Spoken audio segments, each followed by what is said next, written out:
ब्रह्मा जी ने सोचा मैं कौन हूँ, किसका पुत्र, बिना किसी आधार के मेरा जन्म कैसे हो गया, मेरी कौन माँ है, मेरे कौन पिता है। बड़ा आश्चर्य हुआ उन्होंने क्या किया, अचानक पूर्व दिशा की ओर देखा। जब पूर्व दिशा की ओर देखा तो दिशा ने क्या किया, ब्रह्मा जी को एक सर दे दिया। पहले एक था, दो हो गए। ब्रह्मा जी ने पश्चिम की ओर देखा तो पश्चिम दिशा ने भी एक सर दे दिया, दो से तीन हो गए। उत्तर की ओर देखा तो उत्तर दिशा ने भी एक सर दे दिया, तीन से चार हो गए। दक्षिण की ओर देखा तो दक्षिण दिशा ने भी एक सर दे दिया, तो चार से पांच हो गए। पंचमुखी श्री ब्रह्मा जी कमल के आसन पर विराजमान है। अचानक चमत्कार हो रहा था लेकिन समझ नहीं पा रहे थे। अब उन्हें लगा कि मेरे माता पिता हैं कौन, मैं कहाँ जाऊं। प्रलयकालीन जल में कमल है, कमल पर स्वयं बैठे हैं। उन्होंने ध्यान से देखा, जो कमल की नाल थी, कमल की नाल में छिद्र था। ब्रह्मा जी ने सोचा बस हमें लगता माता पिता तक जाने का यही मार्ग है। और वो नाल ब्रह्मा जी की, वो नाल भगवान नारायण की नाभि तक यानी नाभि देश से निकली थी। ब्रह्मा जी ने क्या किया, उस कमल की नाल में प्रवेश किया। और जब कमल की नाल में प्रवेश किए यानी भगवान नारायण की नाभि के अंदर प्रवेश कर, अब गर्भ के अंदर जाने के बाद में भी पूरा प्रयास किया, अंदर जो जल था उसको देती व्यायाम कर डाला, लेकिन उन्हें भगवान के दर्शन नहीं मिले। जब उन्हें दर्शन ना मिले, नाभि देश से पुनः बाहर आ गए, कमल के आसन पर फिर विराजमान हो गए। अब उन्हें फिर लगा कि मैं कौन हूँ, किसका पुत्र हूँ। नाभि देश तक घूम कर आए, फिर भी माता पिता के दर्शन न मिले। मन में बड़ी चिंता हो गई। अचानक आकाशवाणी हुई, हे प्रजापति, अगर आप अपने पिता के दर्शन करना चाहते हो तो इसी कमल के आसन पर बैठकर 100 वर्ष तक अखंड तपस्या, ओम मंत्र का जाप करो। प्रणव का शब्द निकला, प्रणव का जाप करते हुए 100 वर्ष बिता दो, तब आपको आपके पिता के दर्शन हो। ब्रह्मा जी ने आकाशवाणी सुनी। अब तो प्रणव के द्वारा 100 वर्ष तक उन्होंने अखंड तपस्या की। 100 वर्ष गुजर जाने के बाद पुनः कमल की नाल के द्वारा प्रवेश करते हैं। नाभि के सामने पास जाने के बाद श्री ब्रह्मा जी ने भगवान नारायण को देखा क्या, भगवान नारायण श्री शेष जी की सप्तशैया पर विराजमान मेघ वर्ण थे। नील कमल के समान उनके नेत्र खिले हुए थे। मनमोहक छवि को देख करके बहुत प्रसन्न हो गए। कर कमल जोड़ करके उनकी स्तुति की, प्रार्थना की और कहा, भगवान कृपा करके मुझे ये बता दो कि मेरा प्राकट्य कहाँ से हुआ, मेरे माता पिता कौन हैं। भगवान नारायण ने कहा, मेरी नाभि से कमल निकला है और इस कमल पर आप विराजमान हुए हैं, मैं ही आपका पिता हूँ। श्री ब्रह्मा जी ने भगवान नारायण को पिता तुल्य जान करके उन्हें प्रणाम किया। अब तो भगवान नारायण ने ब्रह्मा जी से कह दिया, जाओ प्रजापति, सृष्टि की रचना आगे बढ़ा, अब सृष्टि आपको करनी है। भगवान नारायण ने ब्रह्मा जी को सौंप दिया।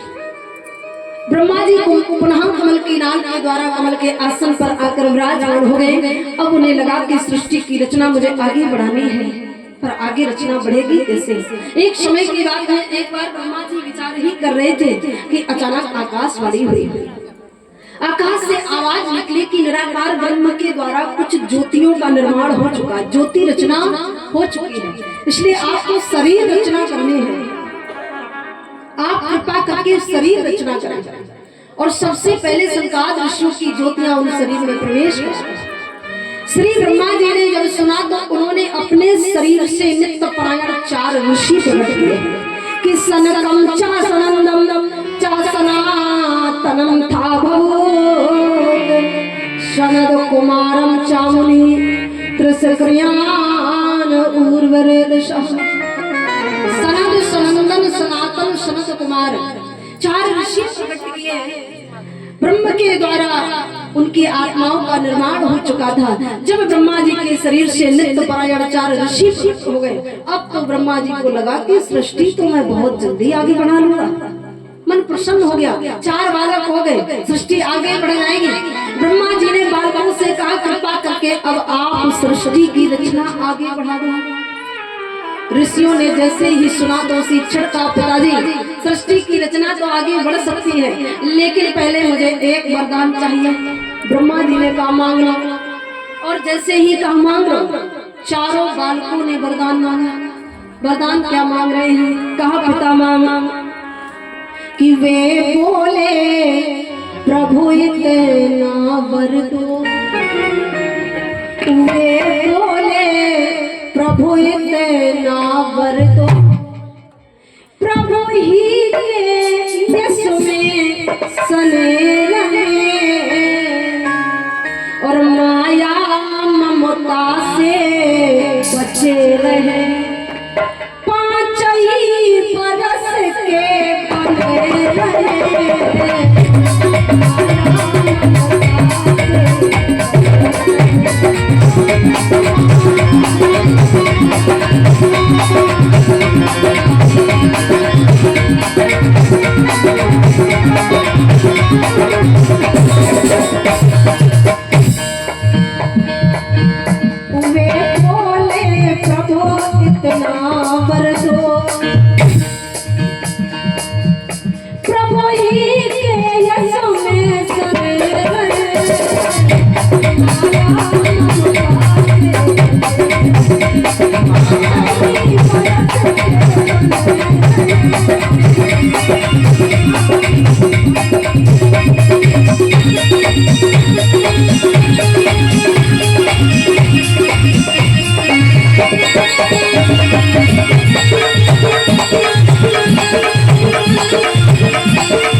बचे रहे, 5 ही वर्ष के बने रहे।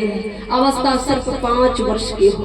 ब्रह्मा जी ने एक मस्त करके वरदान दे दिया, जाओ पुत्र ऐसा ही।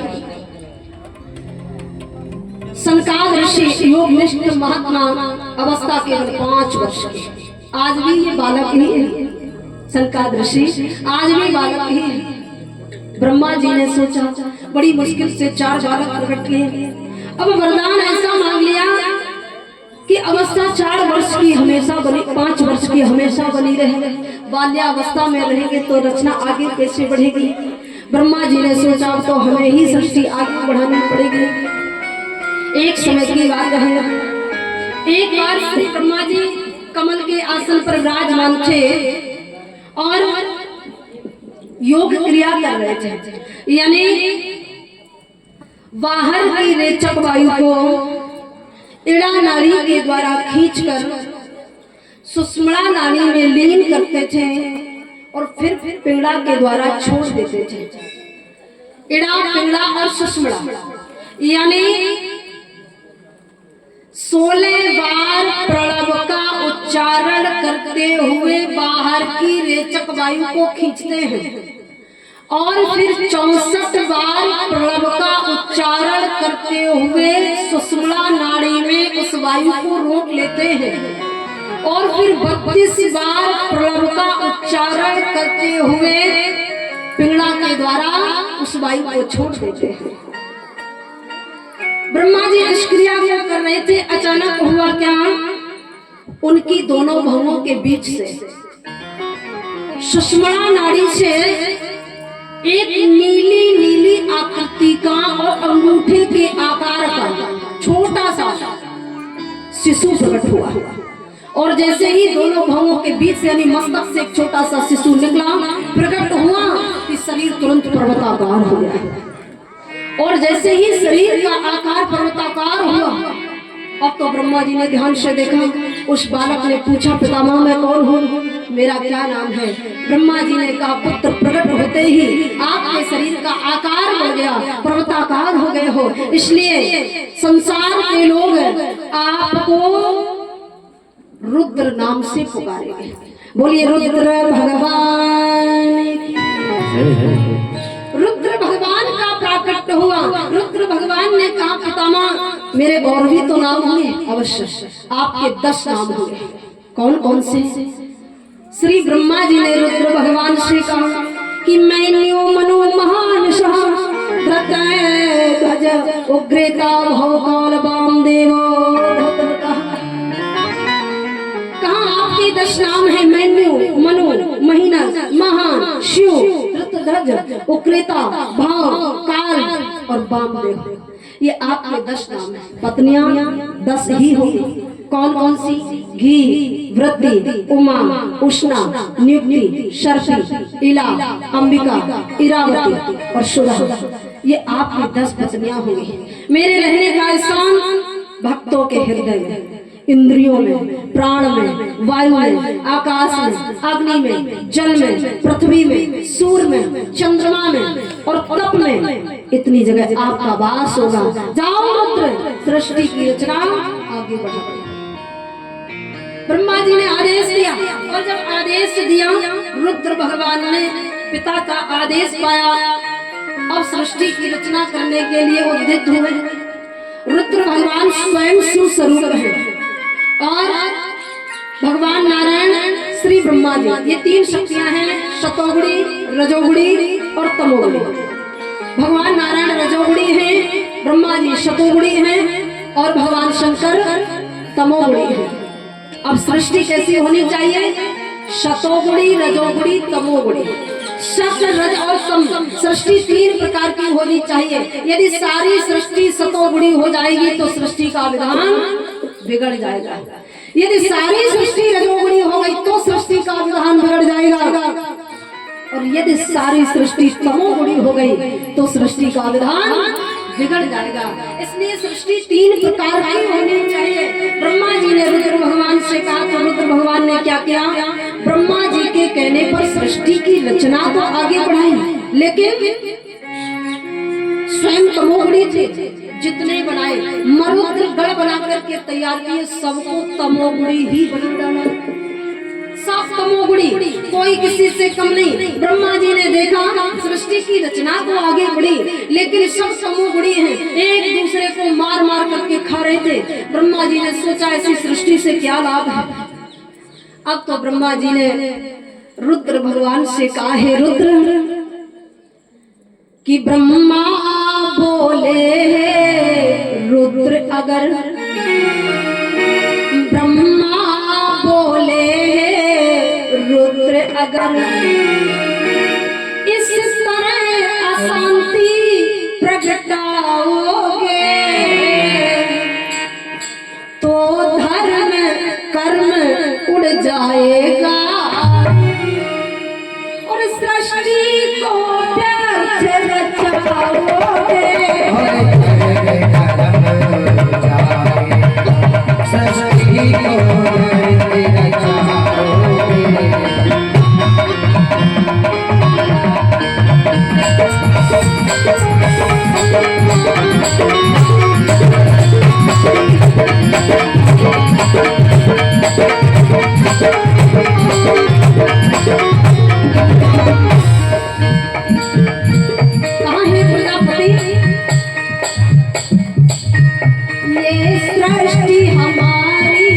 संपत्ति है,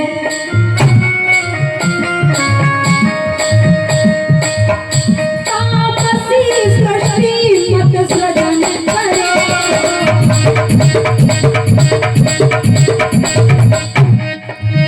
सृष्टि के योग बनना है तो कुछ दिन ईश्वर का भजन करो।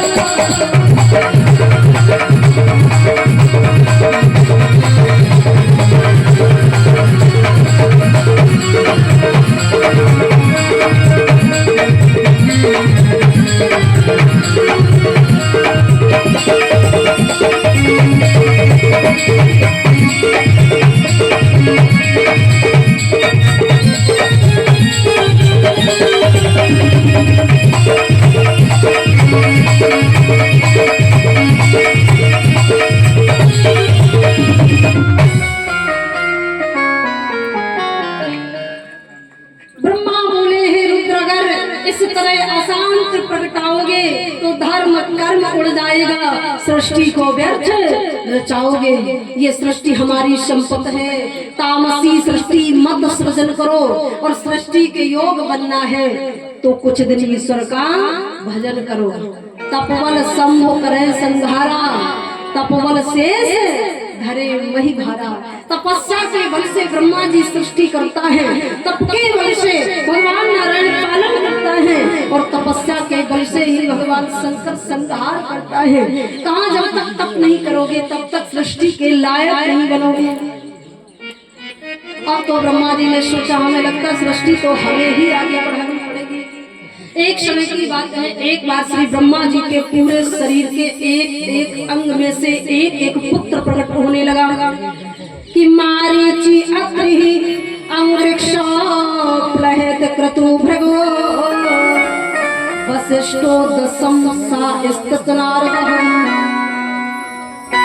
उनके शरीर के अंग में से एक एक बालक प्रकट होने लगा। सबसे पहले उनके नेत्रों से ऋषि मारीचि प्रकट हो गए, फिर उनके मुख से ऋषि अत्रि प्रकट हो गए, उनके कानों से ऋषि अंगरा प्रकट हो गए, उनकी नाभि से ऋषि पुलह प्रकट हो गए, उनके हाथ से ऋषि पुलह प्रकट हो गए, उनकी त्वचा से ऋषि क्रतु प्रकट हो गए, उनके प्राण से ऋषि भृगु प्रकट हो गए, और उनके अंगूठे से ऋषि वशिष्ठ प्रकट हो गए, उनके मन से दक्ष प्रजापति प्रकट हुए, और उनकी गोद से देवर्षि नारद का प्रकट हो गया।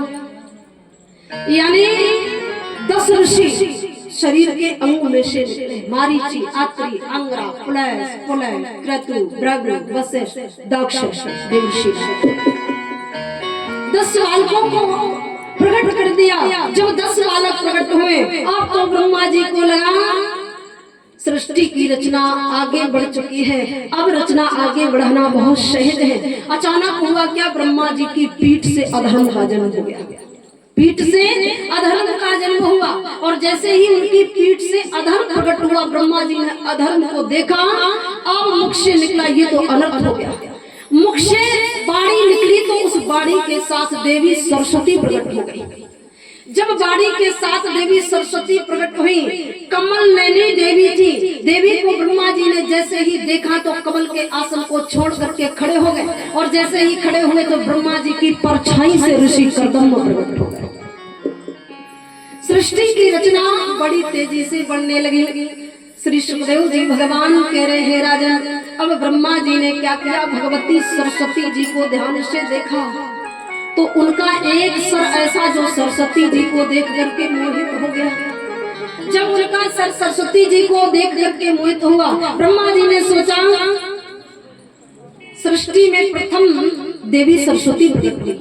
अभी तक सभी पुरुष प्रकट हुए, लेकिन देवी प्रथम थी सरस्वती।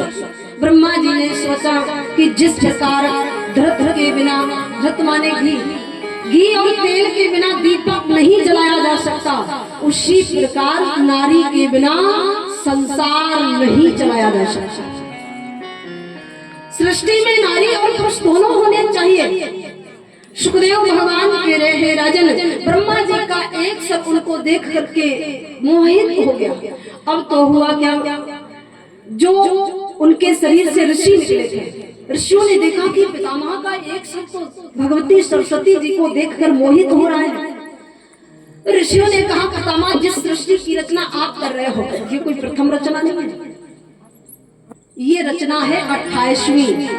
सृष्टि की रचना 28 बार हो चुकी है, और आप जैसे 27 ब्रह्मा पहले हो चुके हैं, आप 28वें ब्रह्मा हैं। पितामह उन ब्रह्माओं ने ऐसा कलंक नहीं लिया जैसा आप लेने जा रहे हो। आपकी ही वाणी से सरस्वती जी प्रकट हुई हैं, और आप ही इन्हें देख करके मोहित हो रहे हो। ब्रह्मा जी ने जैसे ही सुना तो तुरंत उस चोले का त्याग कर दिया। जब ब्रह्मा जी ने चोले को त्यागा, उस समय रात्रि का चतुर्थ पहर था। चतुर्थ पहर में ब्रह्मा जी ने चोले का त्याग कर दिया, तो उस चतुर्थ पहर का नाम ही ब्रह्म मुहूर्त पड़ गया। यानी ब्रह्म मुहूर्त का निर्माण ब्रह्मा जी के द्वारा हुआ। उनका जो शरीर का चोला था वो विकार बन करके 10 दिशाओं में अंधकार और कोहरे के रूप में फैल गया। जो ब्रह्म मुहूर्त की बयान और कोहरा होता है वही ब्रह्मा जी का शरीर है। इसलिए ब्रह्म मुहूर्त में हर मनुष्य को चाहिए कि वो अपनी चारपाई छोड़ करके उस अंधकार के दर्शन करे और उस बयान को अवश्य ही ले, क्योंकि वो ब्रह्मा जी का शरीर है। इसके बाद में उनके दिव्य आत्मा ने दूसरा चोला बना करके तैयार किया। जब दूसरा चोला ब्रह्मा जी का बना तो उस चोले से ब्रह्मा जी ने देवी सरस्वती के साथ में वर्ण किया। बोलिए प्रजापति श्री ब्रह्मा भगवान श्री सुखदेव जी भगवान कह रहे हैं राजन अब सृष्टि की आगे और भी बढ़ रही है, सृष्टि की रचना और भी आगे बढ़ रही है। इसके बाद में ब्रह्मा जी ने क्या किया, वेदों की रचना। 4 वेद ब्रह्मा जी ने बनाए, लेकिन 5वां कहां से आया? वेद 5 हैं, 4 तो सभी जानते हैं। जो ब्रह्मा जी को पूर्व दिशा से सर मिला था उस सर से श्री ब्रह्मा जी ने ऋग्वेद को बनाया था, और जो ने पश्चिम दिशा से सर मिला उस सर से श्री ब्रह्मा जी ने सामवेद बनाया। जो उत्तर दिशा से मिला था उस सर से श्री ब्रह्मा जी ने अथर्ववेद बनाया, और जो दक्षिण दिशा से सर मिला था उससे यजुर्वेद बनाया। जो ब्रह्मा जी का मैन सर भगवान नारायण की नाभि से निकला उस सर से श्री ब्रह्मा जी ने पंचम वेद का निर्माण किया। वेद व्यास जी ने वर्णन किया है कि इतिहास पुराण पंचम वेद महेश्वरम सर्वे एवं भक्ति सर्जते सर्वे दर्शन। इतिहास प्राणान पंचम वेद महेश्वरम सर्व दर्शन। श्री ब्रह्मा जी ने 5वें सर से पंचम वेद की रचना की, जिस वेद में केवल और केवल 4 ही श्लोक थे, इसलिए वो वेद भगवान नारायण को दे दिया, जिसमें भगवान नारायण की ही महिमा का वर्णन था। भगवान नारायण ने वो वेद लक्ष्मी जी को दिया, लक्ष्मी जी ने देव ऋषि नारद को दिया, देव ऋषि नारद ने क्या किया, गणेश भगवान को दे दिया। श्री गणेश भगवान ने श्री वेद व्यास जी को दिया। श्री वेद व्यास जी ने उसी वेद के श्लोकों का वर्णन श्रीमद् भागवत महापुराण में लिख दिया। ये अमर ग्रंथ, ये मुक्ति पंथ, ये पंचम वेद निराला नवजोत जगाने वाला, यही पंचम वेद है जो ब्रह्मा जी ने बनाया है, जिसकी कथा हम आप सुन रहे हैं। बोलिए श्रीमद् भागवत महापुराण की जय हो। श्री ब्रह्मा जी ने वेदों की रचना की। वेदों की रचना करने के बाद में श्री ब्रह्मा जी ने सोचा अभी तक मैंने जितने भी बनाए सब देवता है, जितने भी बनाए वो सब देवता हैं, मनुष्य रचना नहीं हुई, अब मनुष्यों की रचना कर ली है। एक समय की बात है, एक बार श्री ब्रह्मा जी के दोनों जंघाओं से स्त्री और पुरुष का एक जोड़ा प्रकट हुआ। दोनों जंघाओं से, एक जंघा से साम्भु मनु निकले और एक जंघा से शत्रुपा प्रकट हो गई। श्री सुखदेव जी भगवान कह रहे हैं राजन कि दाएं बाएं अंगों में से और की सृष्टि पुरुष और नारी की, साम्भु मनु अधिकारी की, शत्रुपा नाम दुलारी की।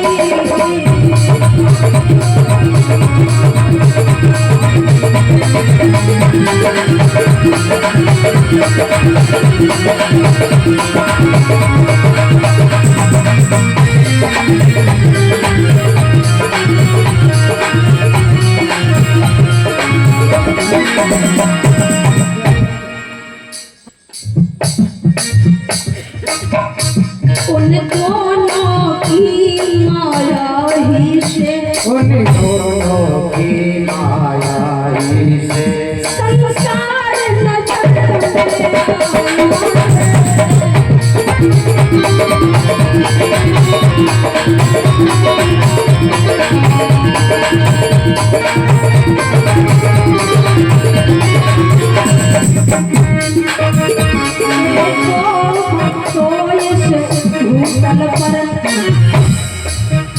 देखो भक्तों पर मनुष्य कहे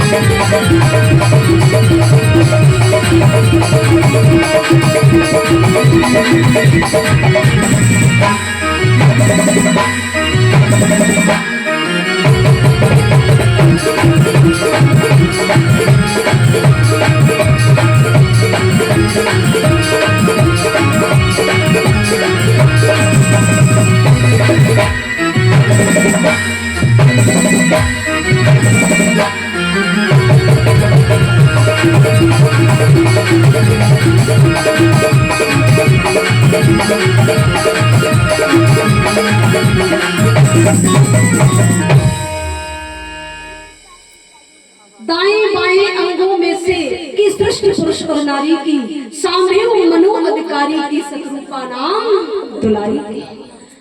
उन दोनों की माया ही से संसार नजर में आया है। देखो भक्तों इस भूतल पर मनुष्य कहलाया है। मनु और सतरूपा से जो होंगे वो मनुष्य है, जो ब्रह्मा जी से हुए वो सब देवता है। श्री सुखदेव जी भगवान कह रहे हैं राजन, श्री मनु जी के द्वारा शत्रुपा के गर्भ से 2 बालक और 3 बालिकाएं हुए कि प्रिय वृतो उत्तान पादो त्रसैं कान्याश्च भारता आहुति देवहुति प्रेषुति शततम। प्रिय वृतो उत्तान पादो, प्रिय व्रत और उत्तान पाद 2 बालक हुए। प्रसूति देवहुति और आकुति 3 बालिकाएं हुई। शाम्भवी मनु ने क्या किया, अपनी आकुति नामक बेटी का नाम रुचि प्रजापति के साथ में किया। देवहुति नामक बेटी का नाम ऋषि कर्दम के साथ में किया। प्रसूति नामक बेटी का विवाह दक्ष प्रजापति के साथ में किया। शाम्भवी मनु का राज 71 चतुर्युग से कुछ अधिक चला था। वेद व्यास जी ने स्पष्ट नहीं लिखा, बस यही लिख दिया 71 चतुर्युग से कुछ अधिक राज्य। 71 चतुर्युग, एक चतुर्युग का मतलब जानते हैं? सतयुग, त्रेता, द्वापर, कलयुग। 4 युग निकल जाने के बाद एक चतुर्युग निकलता है। 71 चतुर्युग से कुछ अधिक राज्य चला था शाम्भवी का। 71 बार सतयुग आया, 71 बार त्रेता, 71 बार द्वापर, 71 बार कलयुग। और ऐसा भी नहीं है, हर सतयुग में भगवान बारह बनकर आए थे, परशुराम बनकर के आए। हर त्रेता में भगवान राम बनकर के आए, और हर द्वापर में भगवान कृष्ण बनकर के आए हैं, और हर कलयुग में भगवान का कली अवतार हुआ है। इसलिए भगवान की अनंत कथाएं हैं, अनंत लीलाएं हैं। इनकी महिमा को जाना नहीं जा सकता। भगवान पर शंका करने का हमें अधिकार नहीं है। भगवान की कथा सुनकर हमें आनंद ही लेना चाहिए। बड़े बड़े ऋषि महा परमहंस इनकी खोज करते करते हार गए। प्यारे, हम आप तो साधारण मनुष्य हैं, क्या जाने भगवान की लीला को। 71 चतुर्युग से कुछ अधिक राज चला था। बेटियों का विवाह कर दिया। राजा उत्तानपाद का विवाह देवी सुनीति सुरुचि के साथ में हुआ था, और राजा प्रियव्रत का विवाह उष्णमती के साथ में हुआ था। जो देवहुति थी, ऋषि कर्दम को ब्याही थी, उनके गर्भ से स्वयं भगवान कपिल बनकर के आए थे। 24 अवतारों में भगवान का एक कपिल अवतार था, और उन माता की गर्भ से 9 कन्याएं एक साथ प्रकट हुई थी। ज्येष्ठ पुत्री का नाम था देवी कला, जो ऋषि मारीची को ब्याही थी। द्वितीय बेटी का नाम था देवी अनुसुईया, जो ऋषि अत्रि को ब्याही थी। तृतीय बेटी का नाम था देवी श्रद्धा, जो ऋषि अंगरा को ब्याही थे। चतुर्थ बेटी का नाम था हारवी, जो ऋषि पुलहस्त को ब्याही थे। पंचम बेटी का नाम था देवी गति, जो ऋषि पुलह को ब्याही थे। षष्ठम बेटी का नाम था देवी क्रिया, जो ऋषि क्रतु को ब्याही थे। अष्टम पुत्री का नाम था अरुंधति, जो श्री वशिष्ठ जी को ब्याही थे। नवम बेटी का नाम था शांति, जो अर्थावा ऋषि को ब्याही थे। एक साथ 9 कन्याएं प्रकट हुई थी। सृष्टि की रचना यहीं से आगे बढ़ी।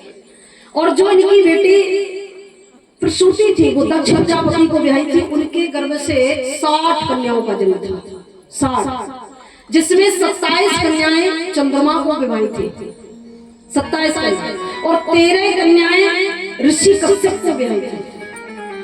2 कन्याएं भूत को ब्याही थी, 10 कन्याएं धर्म को ब्याही थी, 3 कन्याएं ताक्ष ऋषि को ब्याही थी, और 1 कन्या श्री भूत भावन भगवान भोलेनाथ को ब्याही थी। सृष्टि की रचना यहीं से आगे बढ़ गई है। व्यास नंदन श्री सुखदेव जी भगवान ने कर्मयोगी राजा परीक्षित से कहा, राजन, इस प्रकार मेरे पिता श्री वेदव्यास जी ने भागवत जी में सृष्टि की रचना का वर्णन किया है, वो मैंने आपको कह सुनाया। बोलिए श्री सुखदेव जी भगवान जय हो। अब भगवान की कथा कुछ आगे बढ़ेगी तो भगवान का नाम हो जाए, और आगे भगवान नारायण की दिव्य महिमा का वर्णन है। बोलिए शंकर भगवान की, श्री हनुमान जी महाराज जय हो। कि जो पेड़ हमने लगाया पहले,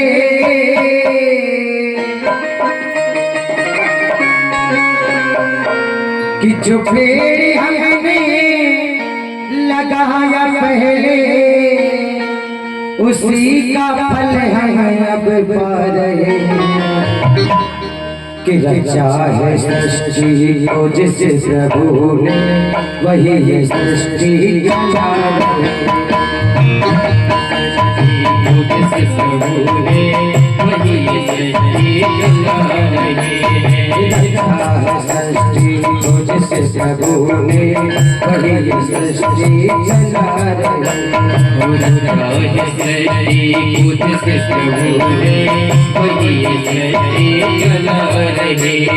जो पेड़ हमने लगाया पहले, जो पेड़ हमने लगाया पहले, जो पेड़ हमने लगाया पहले, पेड़ हमने लगाया पहले, उसी का फल हमें अब आ रहे हैं। सृष्टि सृष्टि चला रहे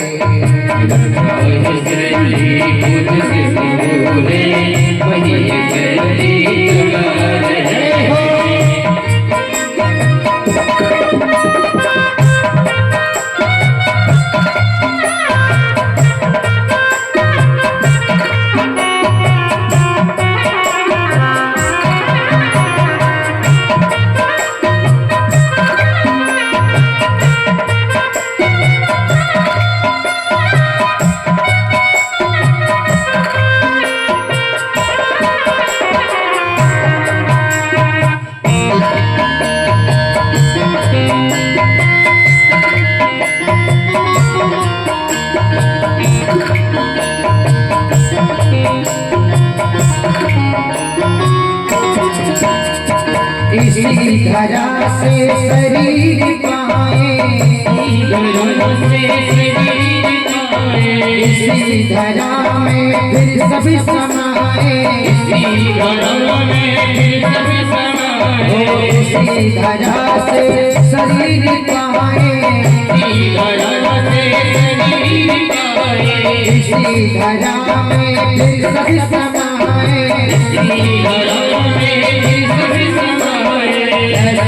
नियम यही धरा का,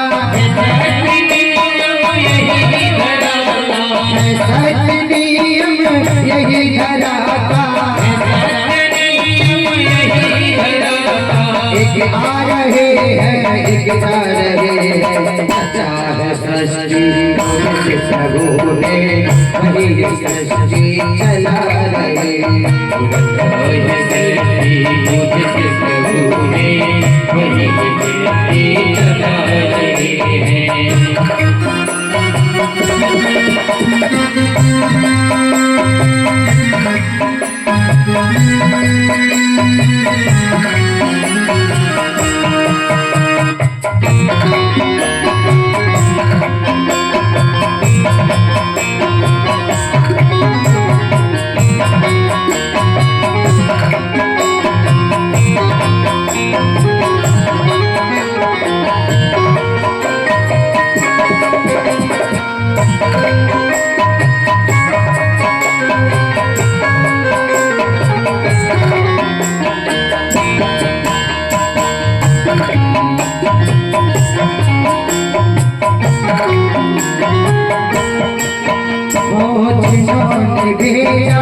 जगत में चाहना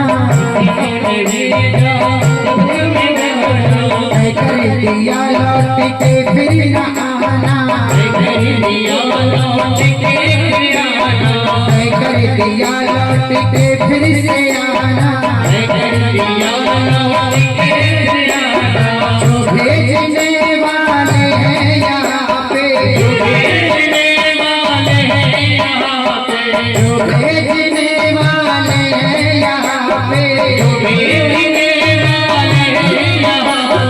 वही क्यों वापस बुला रहे हैं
बोली वृंदावन बिहारी लाल की जय हो।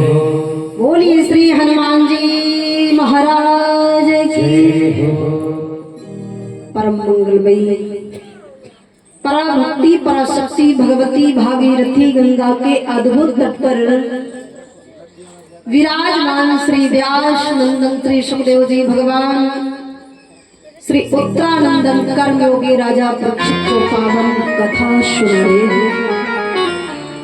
श्री सुखदेव जी भगवान ने राजा परीक्षित से कहा है राजन, भगवान की अनंत लीलाएं अनंत कथाएं हैं। एक समय की बात है, एक बार भगवान नारायण श्री वैकुंठ में श्री शेष जी की सदृश सैया पर विराजमान थे। उस समय श्री ब्रह्मा जी के ज्येष्ठ बालक सनद सनंदन सनातन सनद कुमार चारों बालकों ने क्या किया, सनकादि लोक से दंड कमंडल लिया, वैकुंठ भगवान नारायण के दर्शन करने के लिए पधारे। जब ऋषियों का पदार्पण हुआ उस समय भगवान नारायण के दरवाजे पर दो पार्षद खड़े थे, जय और विजय। वो भगवान नारायण की आज्ञा के अनुसार ही चला करते थे।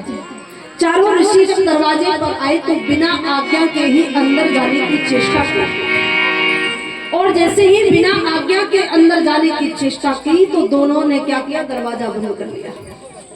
जय विजय ने जैसे ही दरवाजा बंद किया तो ऋषियों ने सोचा कि वैकुंठ के पार्षद हैं और हम जैसे ऋषियों को देखकर इन्होंने दरवाजा बंद कर लिया, मैं प्रभु के दर्शन करने आया। चारों ने कहा, जय विजय, दरवाजा बंद करने का कारण क्या है?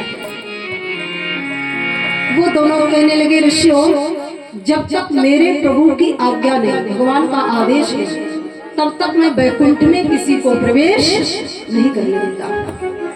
जब भगवान का आदेश होगा प्रवेश तभी मिलेगा।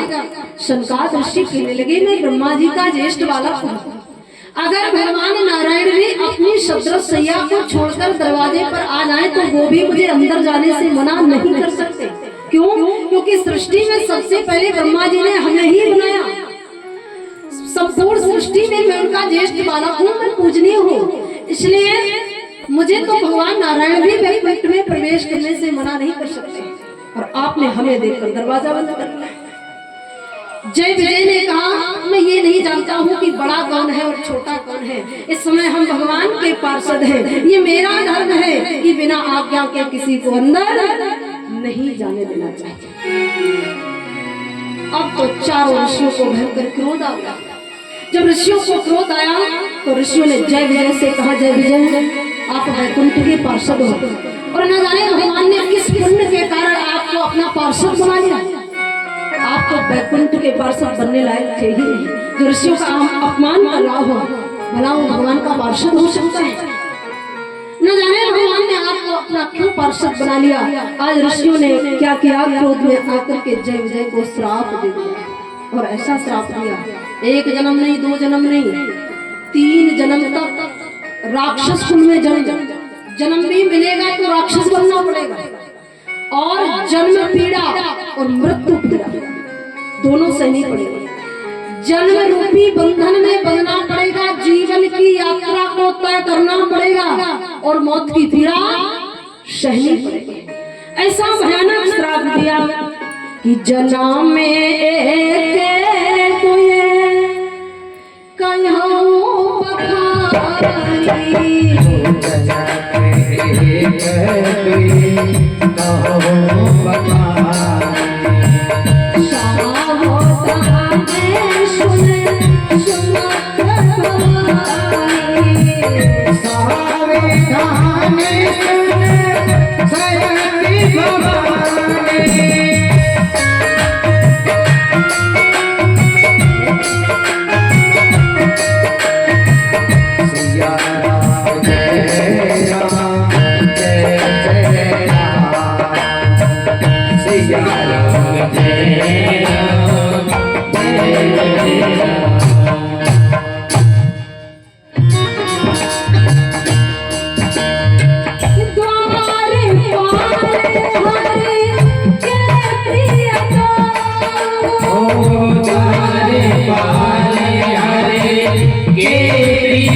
कितनी अद्भुत है। जन्म एक दुई कहो बखानी। अब 1 और 2 जोड़ दो कितने हो गए? 3। मतलब सीधा नहीं लिखा कि जन्म 3, जन्म एक दुई कहो बखानी। सावधान सुन सुमत भवानी, द्वारपाल हर के प्रिय दो, जय और विजय जान सबको। विप्र श्राप ते दोनों भाई, तामस असुर तेहे निशाचर कुल में जन्म, तामसी जीव बनना। जय विजय दोनों ने जैसे ही सुना अब तो दोनों भयभीत हो गए, करुण क्रंदन कर उठे, रोते बिलखते हुए भगवान नारायण के पास गए। भगवान ने पार्षदों को रोते हुए देखा। प्रभु ने पूछा रोने का कारण क्या है?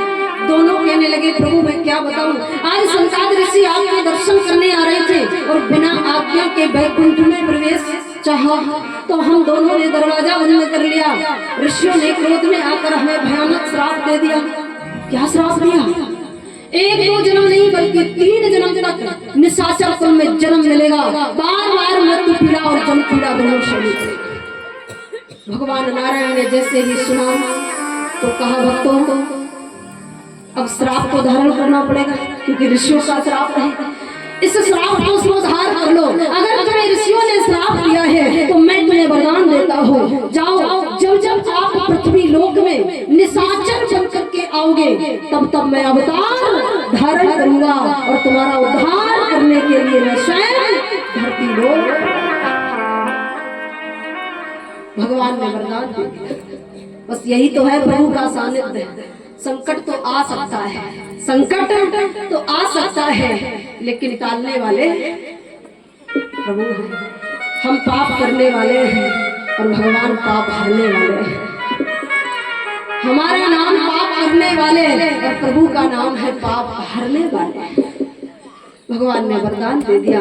तो जब जब दोनों का पृथ्वी पर अवतार हो, पृथ्वी पर जन्म होता है, तब तब मेरे प्रभु अवतार लेकर के आते हैं। वही दोनों जय और विजय पहले जन्म में हिरणाक्ष और हिरण्यकश्यप बन करके आए, दूसरे जन्म में रावण और कुंभकर्ण बन करके आए, तीसरे जन्म में शिशुपाल और दंतवक्त्र बन करके आए। अब ये तीनों कौन है? काम, क्रोध और लोभ। यह है काम, क्रोध और लोभ। काम है रावण और कुंभकर्ण, क्रोध है शिशुपाल और दंतवक्त्र, लोभ है हिरण्याक्ष और हिरण्यकश्यप। भगवान ने तीनों का हनन किया है, लेकिन कुछ अंतर रहा। अंतर क्या रहा? जब काम का वध किया, जब काम का वध किया तब राम अवतार लिया। एक ही अवतार में काम का हनन कर दिया, रावण कुंभकर्ण दोनों मार दिया, पूरे परिवार का हनन कर दिया। यानी काम के साथ साथ में इंद्रियों का दमन कर दिया। और जब क्रोध का हनन किया तब भगवान ने कृष्ण अवतार लिया। एक ही अवतार में क्रोध का वध कर दिया। लेकिन जब लोभ का वध किया, एक अवतार से काम नहीं चला, 2 लेने पड़े, 12 अवतार और नरसिंह अवतार, और वो भी मनुष्य नहीं जानवर बनना पड़ा। मनुष्य बनकर नहीं आए, जानवर बनकर के आए। लोभ वृत्ति इतनी खतरनाक वृत्ति है कि भगवान को उसे मारने के लिए जानवर बनना पड़ा। और मनुष्य बन जाए तो लोभ को मारना साधारण नहीं है। ये मरते दम तक पीछा नहीं छोड़ता, साथ जाता है। मरते दम तक पीछा नहीं छोड़ता, साथ जाता है। एक छोटा सा उदाहरण दे दूं। एक ऐसे व्यक्ति थे जिनका नाम दानचंद्र था, लेकिन वो बहुत लोभी थे, बहुत लोभी। लोभ के कारण जीवन में ना तो कभी सत्यनारायण भगवान की कथा की, ना कभी हवन किया था, ना विप्रों को दान दिया था, ना कभी संतों को दान दिया था, यानी कुछ नहीं करते थे। लोभ के कारण जीवन चला जा रहा था। जब जीवन चतुर्थ पल में आ गया, अब एक दिन पत्नी को चिंता हो गई। पत्नी ने सोचा मेरे स्वामी ने जीवन भर कुछ किया नहीं है तो उद्धार होगा कैसे? उद्धार कैसे होगा? एक दिन पत्नी कहने लगी, स्वामी आपने लोभ के कारण जीवन में कुछ नहीं किया, भला आपका उद्धार कैसे होगा? और स्वयं रख ले जाओगे, साथ में हमें भी ले जाओगे। स्वामी मेरी इच्छा है, थोड़ा तो पुण्य कर लो। अब दानचंद जी ने पूछा, चलने वाली आपकी इच्छा क्या है? पत्नी कहने लगी, स्वामी ज्यादा खर्च नहीं होगा, छोटा सा पुण्य है। तो दानचंद जी ने कहा बताओ। पत्नी कहने लगी, स्वामी केवल और केवल गंगा स्नान कर लो। क्या? गंगा स्नान। उनके गांव से केवल 12 किलोमीटर गंगा थी और फिर भी गंगा स्नान करने नहीं जाते थे। कहने लगी, स्वामी एक बार गंगा स्नान कर। दानचंद जी ने सोचा पत्नी कह रही तो कोई बात नहीं, गंगा स्नान करने में कौन से पैसे खर्च हो। अब पत्नी ने समझाया तो दानचंद जी गंगा स्नान के लिए निकले।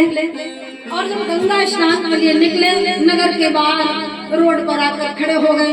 अब ऑटो रिक्शा बसें बहुत जा रही थी, लेकिन सोचा अगर किसी बस पे बैठूंगा तो किराया तो देना पड़ेगा, बिना किराए को बैठाएगा। सोचा 12 किलोमीटर है, कौन ज्यादा दूर है, पैदल नहीं चला जाऊंगा। पैदल ही चल चले। और जब पैदल चल दिए गंगा जी के किनारे पहुंचे, अब वहां देखा क्या अनेक भक्त स्नान कर रहे थे गंगा जी में। पास में गए तो देखा क्या कि कुछ लोग ऐसे भी थे जो पितरों को पिंडदान कर रहे थे और पंडा थे वहां पर पंडों को दान कर रहे थे। पंडा को दान करने के बाद में ही स्नान लगता है, लोग दान करके ही स्नान कर रहे थे। दानचंद जी ने सोचा यहाँ तो पंडा खड़े हैं, बिना दान के स्नान नहीं होगा, इसका मतलब इन्हें कुछ देना पड़ेगा। सोचने लगे गंगा जी तो बहुत बड़ी, जरूर थोड़ी कि इसी घाट में स्नान कर लिया जाए, किसी और घाट पर देख ले। उस घाट को छोड़ दिया, दूसरे घाट पर गए तो वहां मुर्दे जलाए जा रहे थे, मुर्दा घाट में। अब लोग मुर्दे जला रहे थे, बाद में स्नान कर रहे थे, लेकिन पंडा तो वहां भी खड़े थे क्योंकि संस्कार पंडा ही करा रहे थे। दानचंद जी ने देखा पंडा तो यहाँ भी खड़े हैं, इसका मतलब स्नान ये नहीं करने लगे। सोचा गंगा जी बहुत बड़ी है, आगे चला जाओ। अब आगे चले गए। भगवान ने सोचा भला आदमी जीवन में पहली बार गंगा स्नान के लिए आया और 2 घाट छोड़ करके तीसरे घाट पर जा रहा है। अब भगवान ने क्या किया, दानचंद जी की परीक्षा ली। तीसरे घाट पर पहुंचे तो वहां मछुआरे मछलियां मार रहे थे और कोई खा रहा। सोचा यहाँ स्नान कर लिया जाए। दानचंद जी ने जैसे ही वस्त्र अपने उतार करके गंगा जी के किनारे रखे, कूदने जा रहे थे गंगा जी में, तब तक भगवान पंडा बनकर आ गए। आवाज लगा दी, दानचंद जी फिर जाओ। अब पीछे मुड़ करके देखा पंडा खड़ा है। 2 घाट छोड़ करके आए लेकिन पंडा ने पीछा नहीं छोड़ा, पंडा गया भी। अब दानचंद जी ने पूछा महाराज क्या चाहिए? बोले पहले दान फिर स्नान।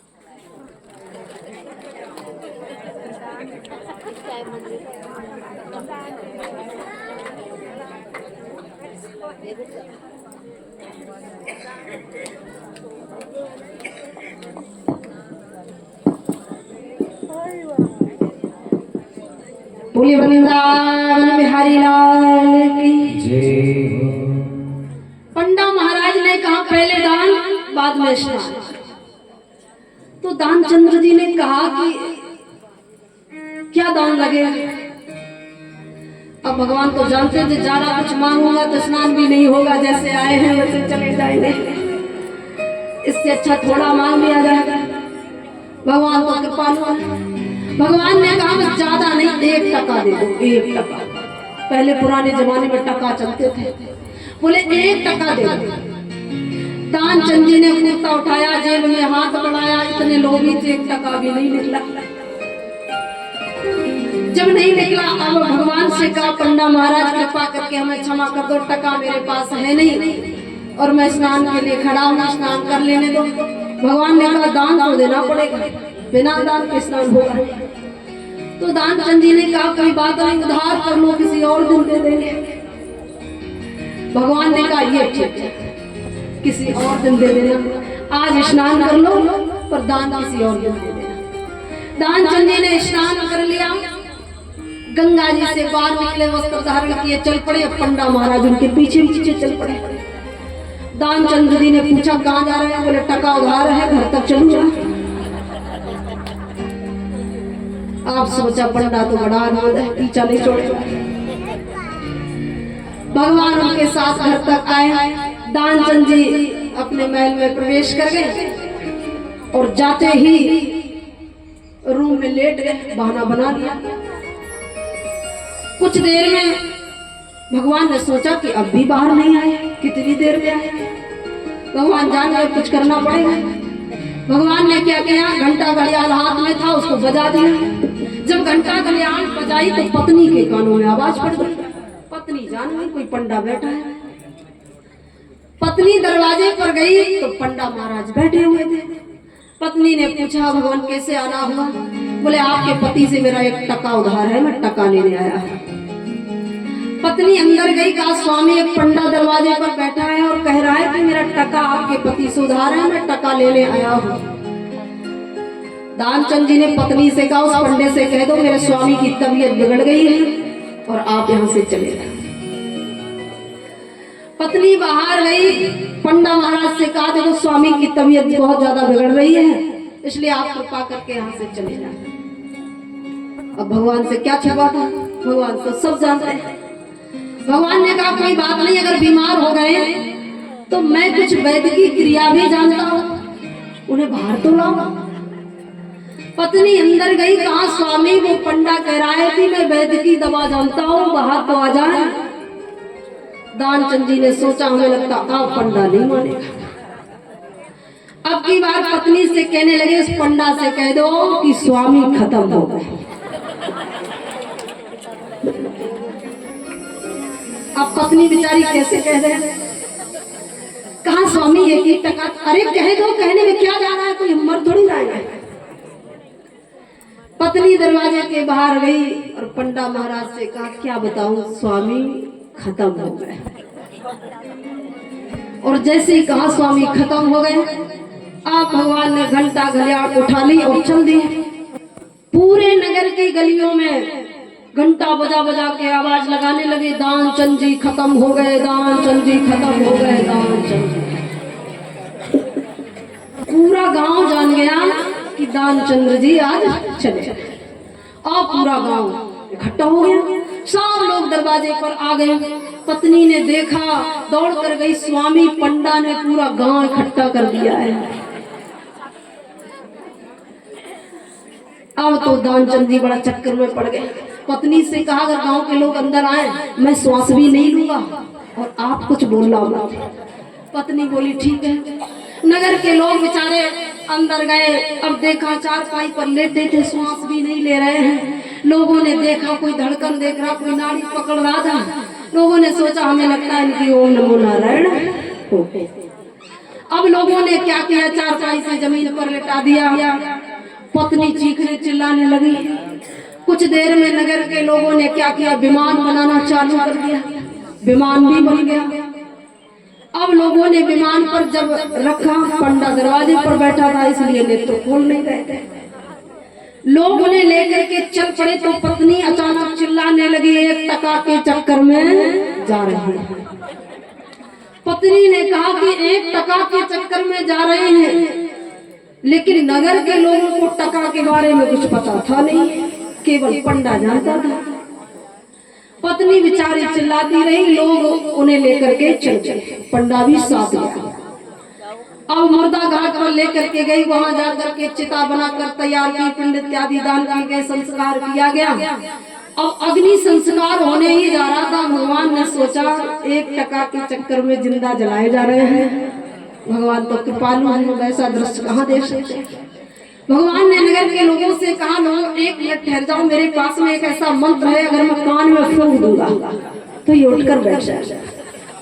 लोगों ने कहा तो अभी तक क्या करते रहे, घर से यहाँ तक लाए, इतना परेशान किया। कुछ सज्जन लोग भी थे, बोले कोई बात नहीं, पंडा महाराज है, हो सकता है ऐसा कोई मंत्र हो जिससे मनुष्य जी जाता हो, मौका दे दो। लोगों ने समय दे दिया। भगवान ने क्या किया, उनके कान में धीरे से कहा दानचंद जी उठकर बैठ जाओ, मैं पंडा नहीं हूं, मैं भगवान हूं। कहा तो दानचंद्र जी ने नेत्र खोले। अब नेत्र खोले तो सामने भगवान तो मिले नहीं, वही पंडा जो एक टका मांग रहा था। फिर बंद कर दिए, और जब फिर बंद किए तो लोगों ने कहा हटो हटो, आपके मंत्र में कुछ नहीं है। भगवान ने कहा कुछ असर तो हुआ था लेकिन पूरा काम नहीं किया, एक बार मौका और दे दो। लोगों ने कहा आपकी बार मौका है, बार बार नहीं मिलेगा। भगवान ने कहा ठीक है। अब की बार भगवान ने कहा दानचंद जी कोई बात नहीं, मैं सच कहता हूँ कि मैं भगवान हूँ, मैं पंडा नहीं हूँ। अगर आप मुझे अपना टका देना नहीं चाहते तो कोई बात नहीं, लेकिन आप उठकर बैठ जाओ और हमसे ही कुछ मांगो, हमसे ही कुछ मांग लो। जब भगवान ने कहा तो दानचंद जी ने नेत्र खोल दिए। अब देखा क्या, पंडा ही था, भगवान नहीं थे, पंडा ही मिला।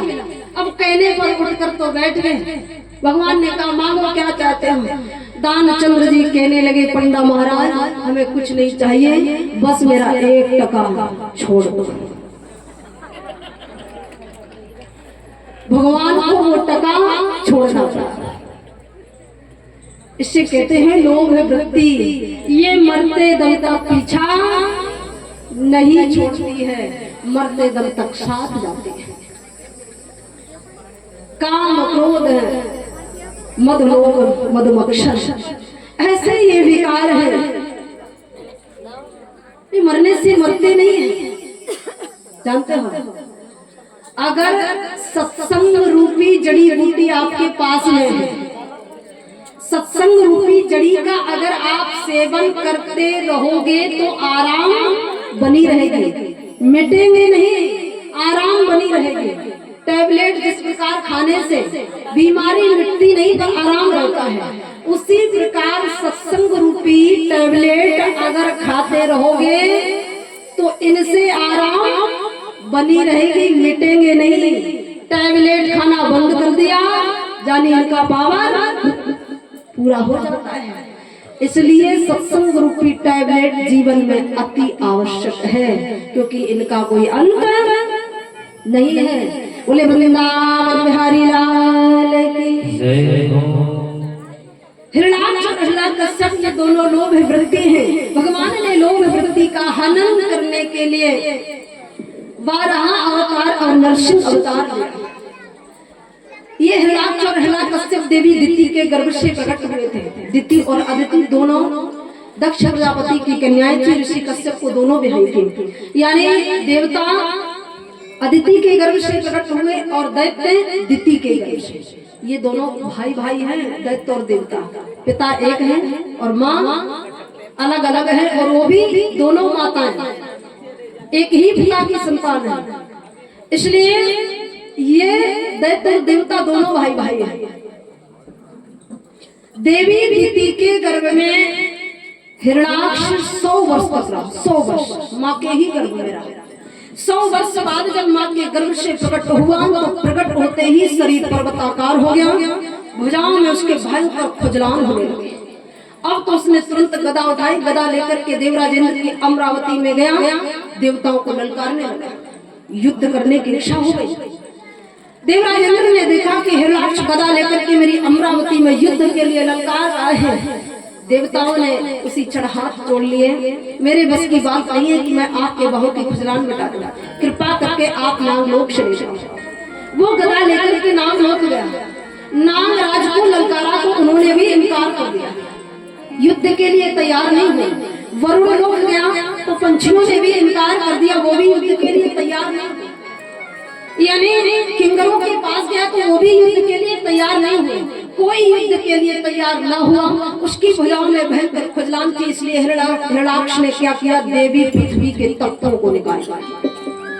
माँ वसुंधरा के तत्व निकाल लिए और वह तत्वों को लेकर के सुतलोक चला गया।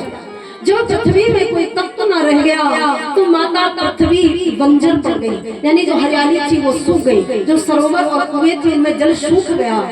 अब तो सृष्टि जितनी भी थी सब त्रैमान भूख प्यासे, भगवान की सृष्टि जितने जीव जंतु थे सब भूख प्यासे मरने लगे। देवताओं ने जब ये दृश्य देखा, प्रभु की सृष्टि भूखों मर रही है, अब तो भगवान नारायण का सभी देवताओं ने मिलकर के आह्वान किया।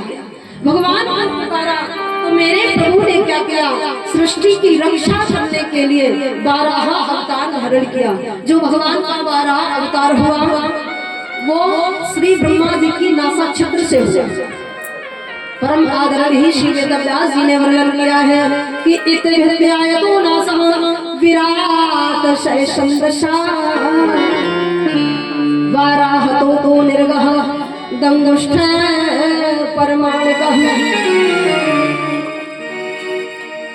श्री ब्रह्मा जी के नासा छत्र से एक 12 छोटा सा शिशु निकला, और जब उनकी नासा छत्र से 12 शिशु प्रकट हुआ, प्रकट होते ही उसका शरीर जोर जोर से बढ़ने लगा और पर्वताकार हो गया। बोलिए 12 भगवान की जय। मेरे भगवान ने 12 अवतार धारण किया। 12 कहते हैं एक शूकर अवतार लिया भगवान ने।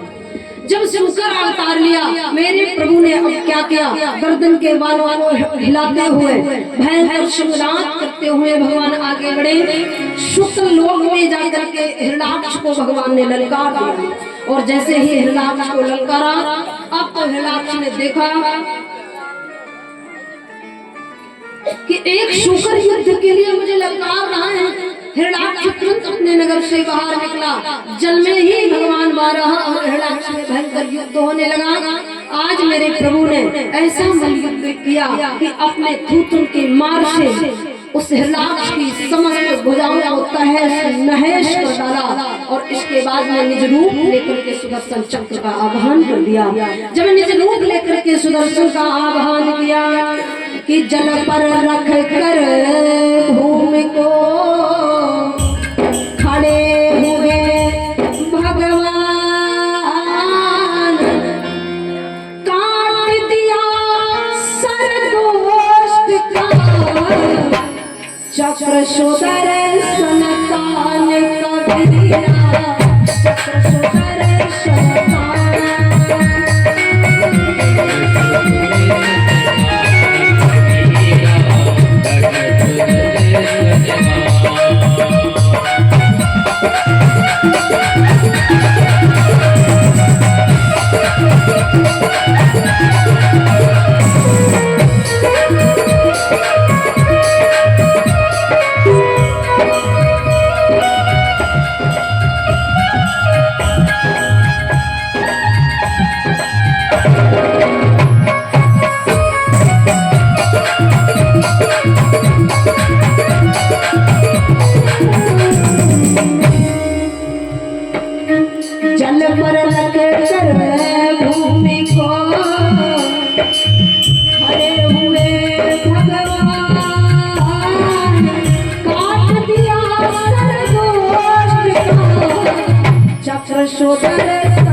भगवान ने लोभ की एक व्यक्ति का हनन कर दिया, निज रूप धारण किया और पुनः बारहा बनकर के भगवान पृथ्वी के तत्वों को लेकर के सुतल लोक से भूलोक में आए। जब प्रभु का भूलोक में पदार्पण हुआ, जिस मार्ग से बारहा भगवान पृथ्वी लोक में आए तो रास्ते में उनके गर्दन के कुछ केस झड़कर गिर गए। जब गर्दन के कुछ केस पृथ्वी पर झड़कर गिरे तो भगवान बारहा के केसों से कुसा और कांस का निर्माण हुआ। कुश और कांस जिससे पवित्री बनाई जाती है, पवित्रीकरण किया जाता है, ये बारहा भगवान के गर्दन के केस हैं, इसीलिए ये कुश पवित्र होता है। कुशा से पवित्रीकरण किया जाता है। उसका आसन पूजा पाठ के लिए श्रेष्ठ होता है। सुखदेव भगवान कह रहे हैं, राजन आज मेरे प्रभु ने देवी पृथ्वी के तत्वों की स्थापना की और जब तत्वों की स्थापना हो गई, पुनः हरी भरी हरियाली प्रकट हो गई। अब तो कर्मयोगी राजा परीक्षित ने श्री सुखदेव जी भगवान से कहा, प्रभु भगवान ने बारहा अवतार क्यों लिया? माना कि लोभ की वृत्ति का हनन करना था तो जानवर बनना था। अब जानवर ही बनना था तो कोई सिंह बन जाते, उच्च श्रवा बन जाते, ऐरावत बन करके आते। भगवान बारहा ही बनकर क्यों आ रहे हैं? बारहा यानी शूकर। शूकर क्या क्या बहुत अच्छा जानवर है। शूकर बनकर के भगवान आए, इसका कारण क्या है? सुखदेव भगवान ने उनके मन की शंका को दूर किया। कहाँ है राजन? उस समय देवी पृथ्वी के जो तत्व थे वो सुतल लोक में थे, वो राक्षसों के पास थे। माँ वसुंधरा उस समय अपवित्र हो चुकी थी, इसलिए भगवान ने शूकर अवतार लिया। जब उनके तत्वों की पृथ्वी पर स्थापना की तो भूमि पर जितनी भी गंदगी थी भगवान ने उस गंदगी को ग्रहण किया और ग्रहण करके माता पृथ्वी को दिव्य निर्मल परम पवित्र बना दिया। बस यही कारण था कि भगवान शूकर बन करके आए। मेरे प्रभु जैसा बड़ा कृपालु दयालु कौन हो सकता है। भगवान तो भक्तों के लिए सूकर बनना भी स्वीकार कर लेते हैं। बोले वृंदावन बिहारी लाल की। आज भी कहा गया है, यदि किसी व्यक्ति के घर में अचानक धोखे में सूकर प्रवेश कर जाए, धोखे में सूकर प्रवेश कर जाए तो शुभ संकेत देता है, मानो कोई बहुत अच्छा काम बनने वाला है। अब कोई जबरदस्ती डंडा मार मार के ले जाए तो नहीं बनेगा। अचानक धोखे में प्रवेश कर जाए शुभ संकेत देता है। बोले वृंदावन बिहारी लाल की जय हो। श्री सुखदेव जी भगवान कह रहे हैं, राजन मेरे प्रभु ने हिरण्याक्ष का वध करके देवी पृथ्वी की स्थापना कर दे। जब भगवान हिरण्यकश्यप का वध करेंगे तो नरसिंह अवतार धारण करेंगे। अब आगे वेदव्यासी ने भागवत जी में भगवान शिव जी की कुछ महिमा का वर्णन किया है, तो भगवान शिव जी की महिमा का वर्णन है। बोले वृंदावन बिहारी लाल की जय। एक समय की बात है, एक बार तीर्थराज प्रयाग में कुंभ पड़ा। कुंभ पहले भी पड़ता था, कुंभ आज भी पड़ता है, लेकिन पहले के कुंभ में आज के कुंभ में अंतर हो गया। पहले कुंभ में इतनी भीड़ नहीं होती थी जितनी अब होती है। अब क्यों होती है?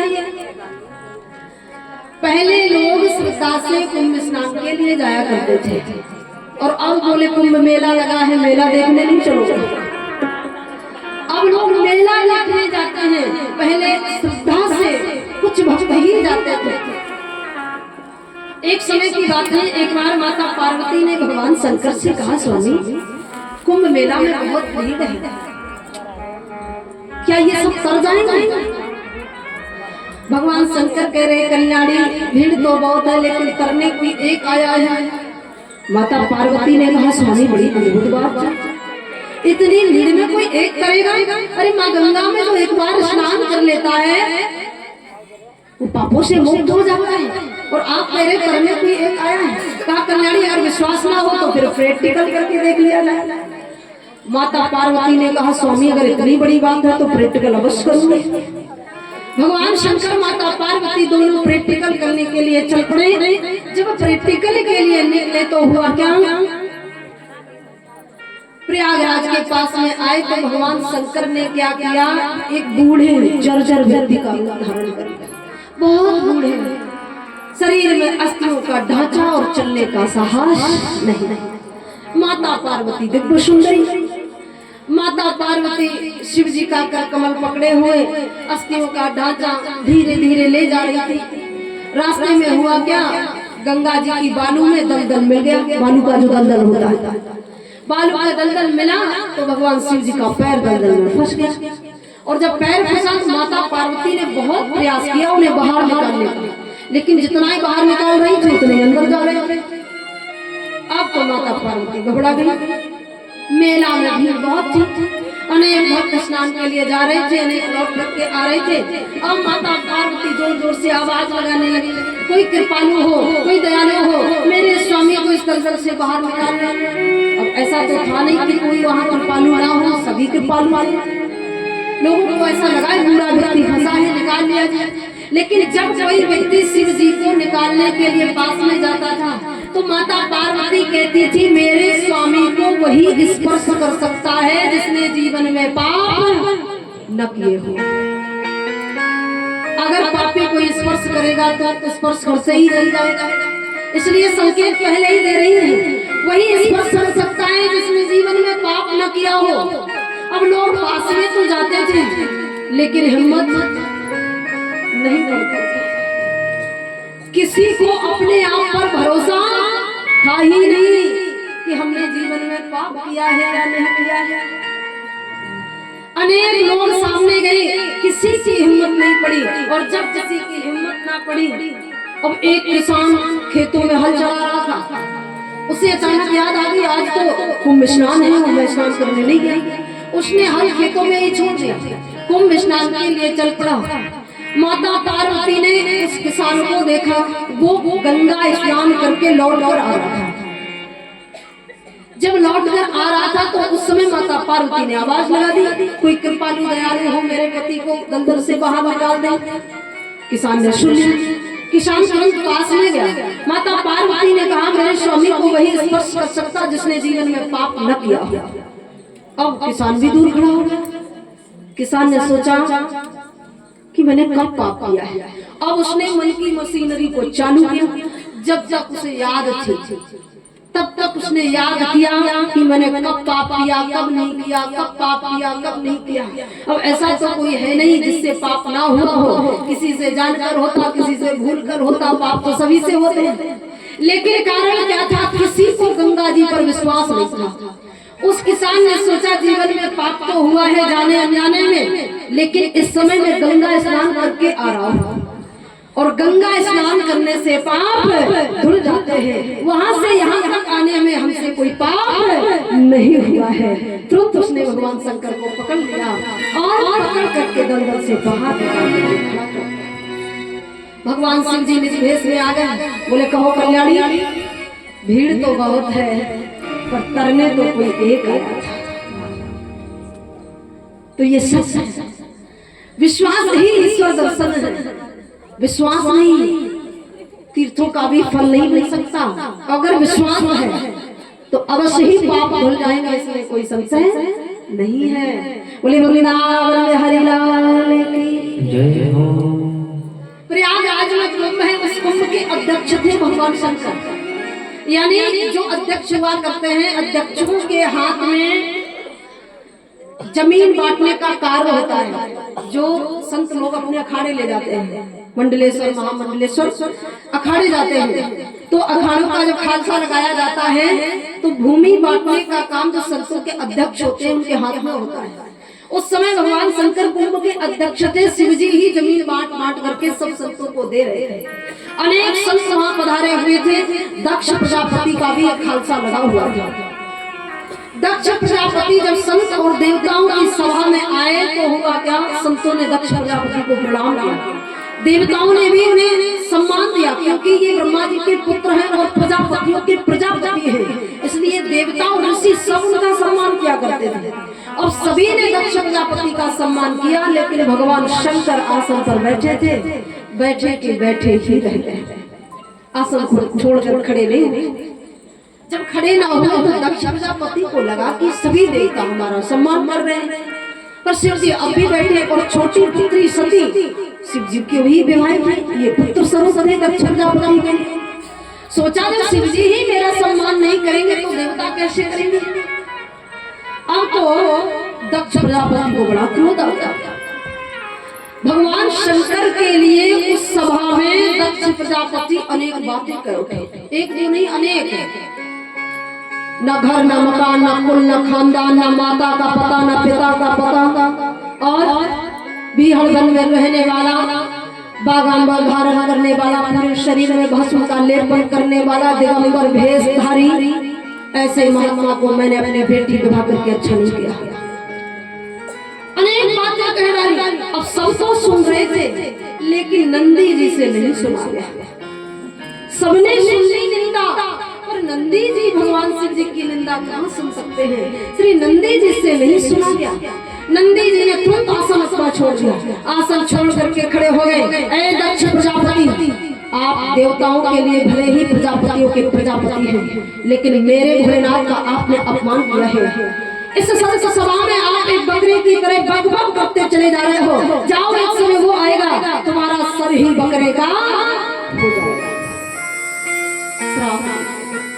और जब श्री नंदी जी ने श्राप दिया, शिव जी की निंदा भला नंदी जी कैसे सोच सकते हैं। अब तो सभा में हलचल मच गई। देवता थे तुरंत अपने अपने आसनों को छोड़ करके निज लोक के लिए चले गए। सभी संत महात्मा अपने अपने खालसा अखाड़ों में आ गए। भगवान शिव जी श्री नंदी जी पर विराजमान होकर श्री कैलाश पर्वत पर चले गए और दक्ष प्रजापति अपने अनुयायियों के साथ में काशी नगर के लिए चले गए। सभा तुरंत उठ गई। राजा परीक्षित ने सुखदेव भगवान से कहा, प्रभु कारण क्या था कि भगवान शिव जी ने उनका सम्मान नहीं किया। श्री सुखदेव जी भगवान ने मन की शंका को दूर किया। कहा, राजन, शंकर माने विश्वास, क्योंकि शंकर स्वयं भगवान के प्रतीक है, ये ब्रह्म स्वरूप है। तो शिव है विश्वास, विश्वास ब्रह्म स्वरूप होता है। और दक्ष है विचार, दक्ष विचार है। और शिव विश्वास है। कहा जहां विश्वास बैठा हो वहां विचार के लिए कोई स्थान नहीं होता है। जहां विश्वास बैठा हो वहां विचार के लिए कोई स्थान नहीं होता है। इसलिए भगवान शंकर ने दक्ष प्रजापति को कोई स्थान नहीं दिया। और शंकर माने महाकाल, शंकर माने अविनाशी,